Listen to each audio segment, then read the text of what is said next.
I've gone days without food. I used to think about food all the time, become an obsession.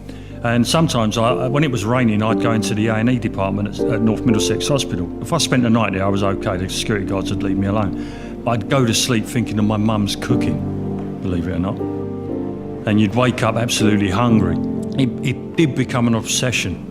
I think that made me tired more than anything else, believe it or not. I used to hunt around the dustbins at night, especially Sainsbury's, when they closed, the big bins outside, because it's usually food they chuck away. But after a while, Sainsbury's got wise to things, people like me, and locked the bins, which was harder then to get food. I suppose there was an option of begging, but really I had some dignity left and I wasn't going to go down that road, and never have done. But there are some generous people about who would come up and give you money, which I never turned down, and that helped a little bit. And that was it. And it wasn't till into my year that I met somebody who was on the streets, and he suggested I come with him to a place called the Manor in London Bridge, which I'd never heard of, obviously. And that's when I found out there are quite a few handouts in the square mile. And then food was obviously a lot easier to come by. But until you actually come into the square mile, it's very hard in the boroughs, very hard.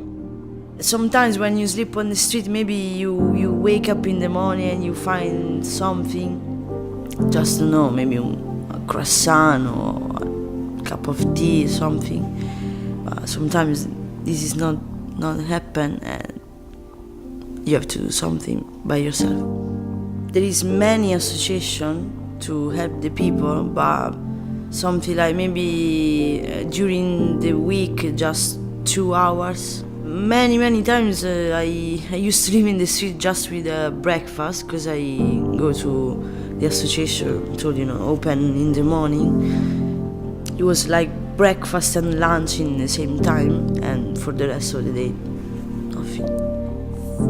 You have nothing for the day after at 9 o'clock, and these places are closed on Sunday and in Saturday. So maybe the poor people they are no hungry Saturday and Sunday, don't know. Anyway, there is some association for this kind of people, but I think it's not enough.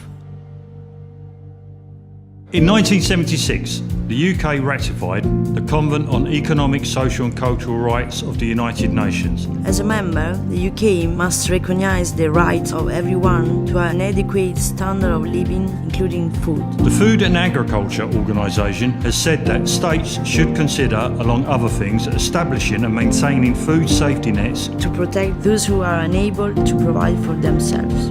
Access to food has to be a legal entitlement, not charity.